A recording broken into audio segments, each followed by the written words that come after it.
Seven, six, five, four, three, two, one. You'll never have the sacred stone. Oh, this you crazy mother.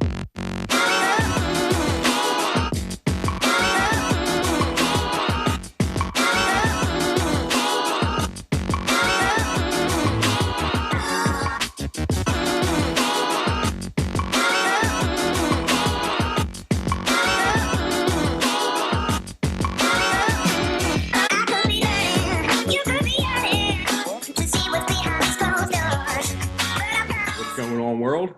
We are back. Sports Talk Philadelphia is back. You probably thought we would never be back. You probably thought the world was ending, but it's not. And believe it or not, Phillies baseball and the MLB starts in just a few days. So I'm here with my wonderfully dressed panel, Tyler Paul and Nick KERR. We're talking a little Phillies baseball.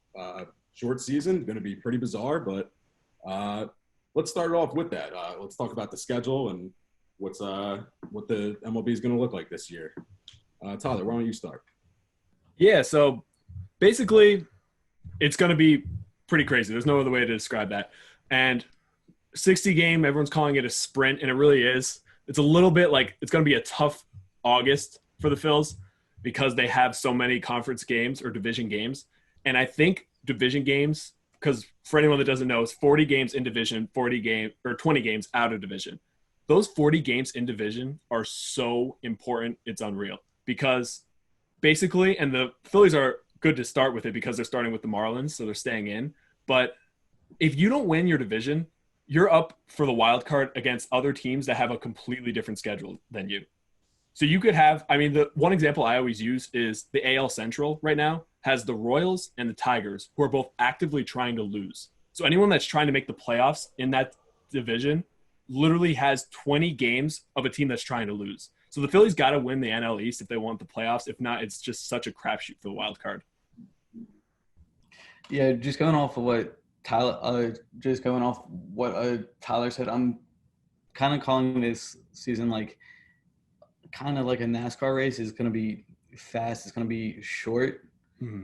So yeah, they're playing all of these games back. They're basically playing a game every single day, which is great. But when you get into all those division games, that's where it's going to be tough because you're seeing them a lot more than you normally would in a normal season of 162 games. Mm-hmm. Yeah, 66 days for 60 games is just unreal, but it's really great for the fans, like you said. Well, what fans? They're not there. Us on TV, the ones that couldn't afford to go to games regardless. And it's interesting because you wonder if they're even ever going to go back to the 162 game season after this. I hope they do because, in my opinion, in a 60 game sprint, it doesn't really. That's the beauty about baseball is because throughout a full season, you really get the best teams in the playoffs. Like even for those people that didn't want the wild card, it made sense because you play 162 games. Why should it come down to one game? That's for all the other sports. That's why football is so exciting because every game matters. And we'll get into this when we get into the Girardi beef that me and Nick have. But basically, it's okay. You could have every team is supposed to win 60 games and lose 60 games in a 162 game season. It's what you do with the middle. I think that's like a brutal way to say that quote, but I hope it still goes back to a full 162 because that actually, and we'll probably see this year, a team that will make the playoffs will probably that had no interest in a full 162 game season, but just because they were hot for a month, they're in. So hopefully it goes back after this, but it's going to be fun this year. Yeah. I think it will go back of eventually because this country needs a whole lot of sports and people need to be entertained by sports. So it will definitely go back maybe in a year or two. At least that's what I'm hoping. Yeah, most definitely. Yeah, so obviously COVID is going to be a huge point of concern this season. And with baseball being such a non-contact sport, at least compared to basketball and football and all the other ones, what kind of changes are the Major League Baseball putting into place for COVID and to keep the players safe and everything?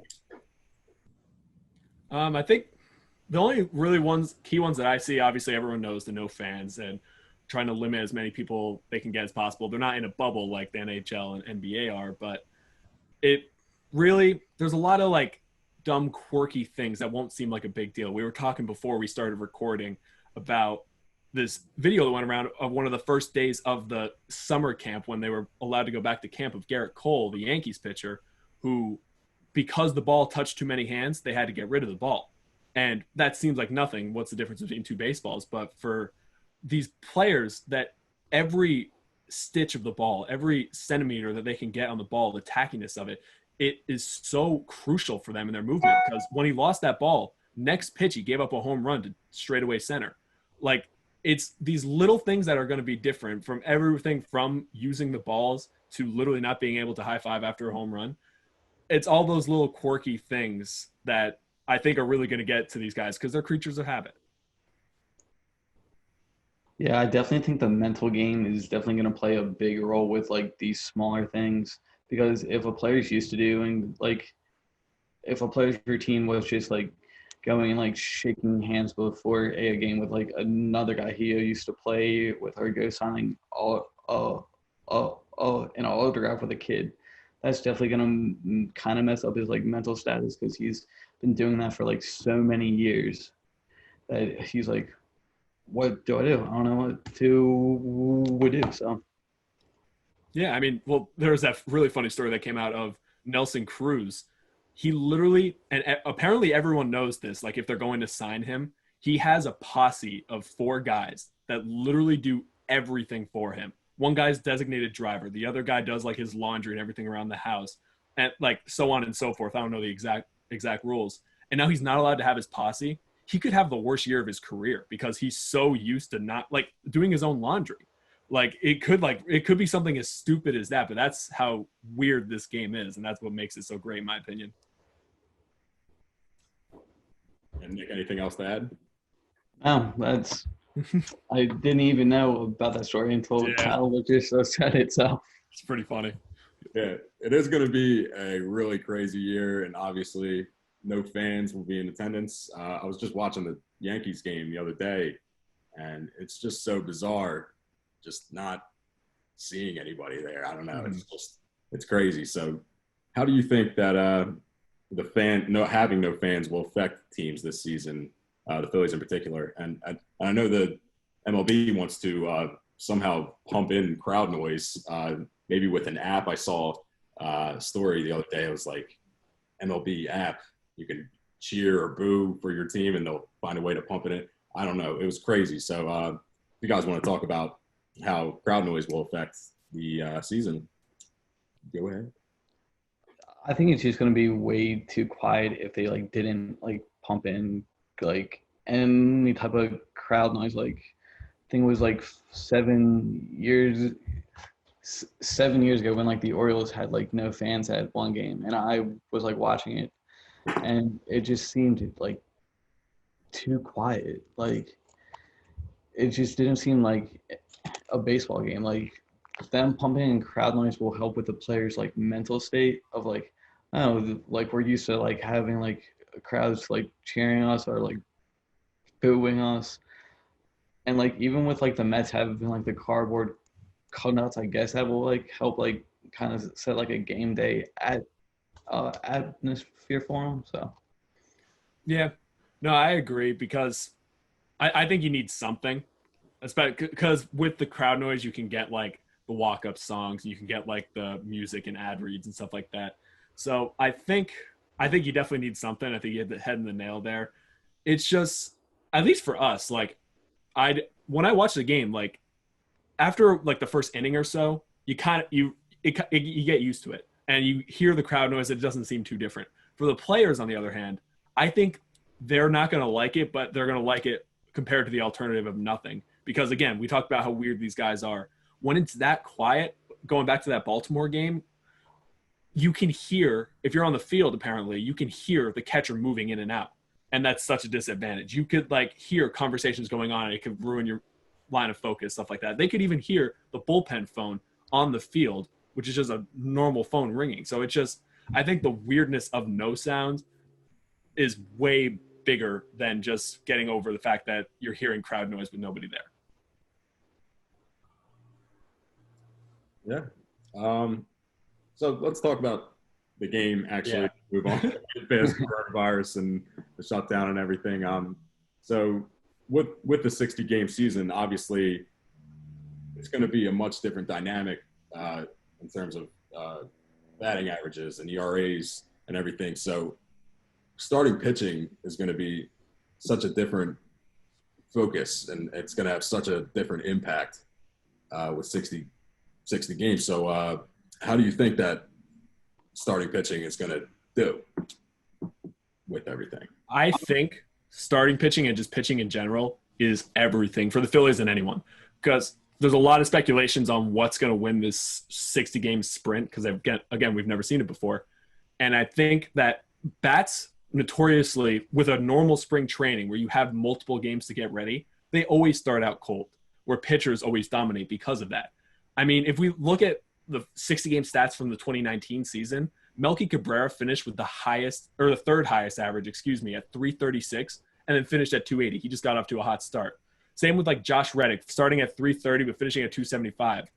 Like, you see those kind of drop-offs, where on the other hand, Chris Paddock, a star for the Padres, who's way too early to be called up last year, had the third lowest ERA at 1.93, but then he finished with a 3.33 and also played some AAA ball because he got sent back down. Same with Jake Odorizzi for the Twins. He was fifth in ERA at the 60-game mark with a 2.38 ERA and finished with a 3.51. So I think that you're going to need your horses. You're going to need Nola and Wheeler to get out and get started, because they only got 12 starts on the season. And when you look at the bottom of the rotation with like Eflin or Velasquez, if they can't figure it out to start and they have some rough starts, you got to bump them out of the order instead of letting it even out, because you don't have that time. It's only 12 starts. Yeah, I completely agree with like Tyler. Tyler said, you only have like so many limited amount of starts now. It kind of reminds me of like what colleges do. They have their like weekend big three, and they'll throw their best guys on the weekend. They might save their big guys for when they're in a divisional game where it counts. So. Yeah, no, they honestly could. I mean, the only concern you have when it comes to that is the fact of like just getting too many starts out of guys and getting injuries, because that's the other thing is I think the lineups for teams are going to be so not the same, where usually you have an everyday 8 or 9 guys that you got and you send them out there 5 days out of 6 on a week. I think this year it's going to be more of like you have a 2-day roster and then you start platooning guys, or you start switching guys in and out, because if you have a month-long hamstring injury, that's over half the year. Like, you are done for. So you got to keep guys healthy, but you could also, like what Nick said, like some teams, if they got to go for a playoff push at the end of the season, they're just going to roll out with 3 guys. Yeah, and with that being said, pitching, the managerial position is going to have a much more difficult time this year, I would think. And with the Phillies bringing in Joe Girardi, how do you guys see him fitting in with this team and the decisions that he'll make this year? Well, I think I'll let Tyler start this one. Yeah, okay. Because again, I've said it plenty of times on the Sal TV. I grew up a big New York guy, and Joe Girardi was my guy because I was too young to understand the Torre era. And now we're obviously past that. And I did give the Phillies a little bit of ridicule because I didn't think it was the best move. I didn't like how he handled he handles a bullpen great. Let's start with his strengths. He handles a bullpen great, and he knows how to motivate guys. That's really important. But the problem with him, and that's what got him kicked out and staying for a couple of years, is because of that motivation, where he kind of presses how every game is important. And for a 162-game season, I just said it before, it's not. You're going to lose 60 games, and that's okay. You're never going to go 162-0. And some players, when he finally had a good team, they didn't like that. They didn't like feeling so tight the entire season. They didn't feel that every game was important when they knew it wasn't, where that actually got him kicked out. And then Aaron Boone, a much more relaxed guy in the clubhouse and in the locker room, stepped to fruition. But on the other end, from 2013 to 2016, the Yankees were in a rebuild. They were terrible. I mean, in 2013, Lyle Overbay was leading them in RBIs, and they still won 85 games. And it's because of Girardi, who pushed them and tried to get them to still win games because they weren't tanking because the Yankee way was too heroic for that. And whether that was the right thing or wrong thing to do, Girardi was able to push them. So I don't think he's good for 162 games, but a 60-game season where every game matters and you have a motivator, I think he's your guy. I think you just flipped my this decision, Tyler. What are you talking about? Now I completely agree with you because with only the 60 games, you basically have to win as much as you can because you don't have your chances are literally cut in half. And if he finds a way to motivate his guys, which he will, with his success, he probably will find a way to just motivate them, especially if they come down to the playoff race at the end of the year. He will find a way, and yeah. I mean, like you think about it, like you don't ever want a manager who's going to be like a football guy that's like coming in there, like slamming helmets into lockers, like getting you riled up for like a game day. Cause baseball's not a game day sport. Like, cause there's like you were saying before, like there's a game day every day in a normal 162 game season. But when there's a division game coming up and you got Girardi like kind of getting on your butt, that you need to at least win the 2 out of 3 series because you're playing the Braves. I love that. And I love him in that situation. How do you guys see him handling the center field position with Adam Hazley and Roman Quinn, all these young guys competing for a spot at center? And even do they throw Scott Kingery out there? What do you guys think about that? I hope they don't. It all depends because anyone, like I said with Velasquez or guys at the bottom of the rotation, how they're going to handle that, it's a short leash. So I think Hasley's your guy to start. He's more offensively equipped. I mean, it was his first season up last year, and he finished with a 266, 324, 396 slash, and a 720 OPS, where Roman Quinn is much better with the defensive analytics, but in his third season in the MLB, he had a 213, 298, 370 slash. So much worse. However, it's kind of going to depend because if you also have Hasley out there, who is a far inferior center fielder, with Bryce Harper, who is, I would say, average to above average defensively. He's more known for his bat. And then Andrew McCutchen or Nick Williams, who Andrew McCutchen, he's a star in the outfield, but he's coming off an ACL injury, so you got to know what his mobility is. But I certainly hope that one of the two can figure it out, at least just to be the bottom of the order and to just bat their weight at least above the Mendoza line, because you don't want to take Kingery out of the infield. It's his best position, and this is a pretty big year for him to kind of prove himself as an everyday guy. And if you're forced to put him out there, then you have to shift the infield for Gene Segura to second, Didi to short, and then you're going to have to call up Alec Boehm, and you do not want to trust your number one prospect right now and waste a year of service time on him. Yeah, I kind of agree with what Tyler said. I think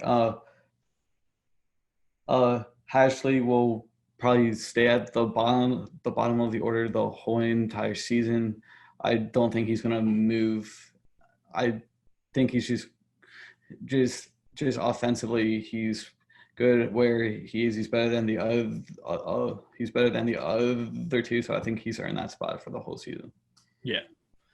I mean, hopefully, because again, like the other huge benefit that we have, and this would have made probably one of the worst outfields defensively in baseball, is if the designated hitter didn't come to the National League, because now that Jay Bruce can kind of be slid into that spot and you could still have his bat in the middle of the order and not have to worry about him in the outfield is huge. Because if you have an outfield of Hasley who hasn't really, again, he's not terrible, but he hasn't proven himself in the outfield, and of Jay Bruce situation for Bryce Harper, and then Andrew McCutchen, who's going to get to a ball in the gap. So they're really benefiting from that, but we'll just have to see. Because, again, it's a 60-game season. So you could have Roman Quinn go out there and just lose his mind for 2 weeks, and then he's going to finish above 300 in average. So that's how weird this game is. All you need to do is get hot, and that's all this offense needs to do. It's a very different season. And talking about McCutchen, obviously coming off that injury last year, and I feel like McCutchen was such a big piece last year, and I really feel like all the momentum and that crash they had in the second half of the season was a huge part of that was losing McCutchen. So how should we be surprised if McCutchen has a bigger season and plays one of the biggest roles on the team, even possibly bigger than Bryce Harper? What are your thoughts on that?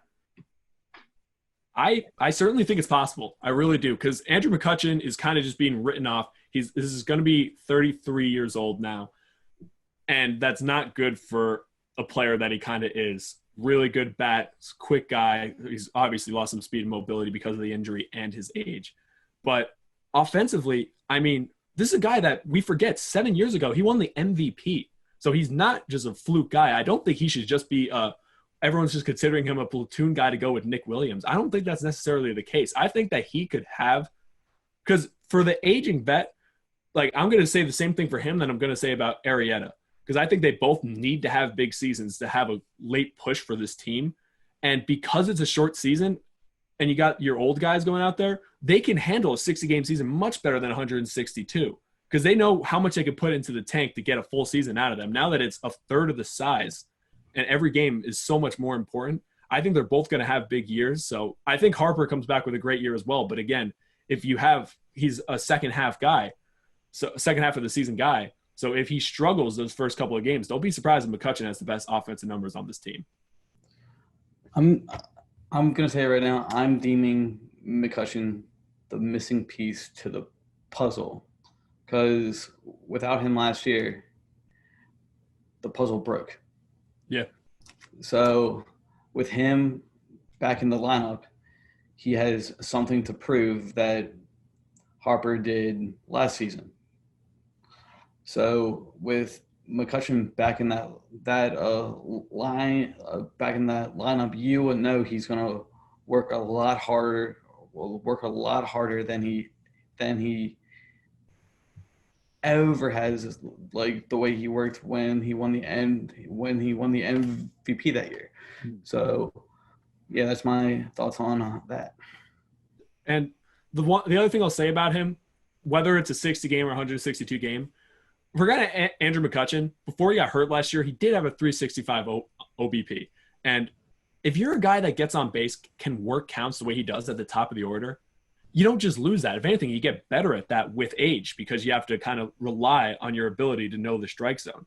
He's always been able to command the strike zone. He's always been able to manage to get himself on base.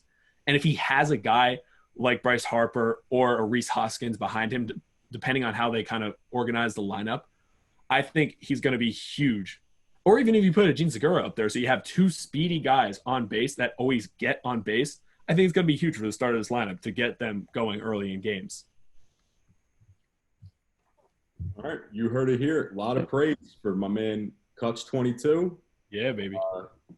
Yeah, and the Phillies got a lot of good pieces this year, and I like the manager hire, and I like the way the team's looking, and we'll see how it is in a couple of days when the season finally starts. It's going to be surreal, finally seeing sports after all this time. We did it. Yeah, finally, after 5 months. Long months. Yeah, so, I mean, Sports Talk is back. LaSalle is back. Maybe, possibly. We'll see where we are. We might still be in our rooms. We might be in the studio. Who knows? But thank you guys for watching this preview edition of Sports Talk Philadelphia.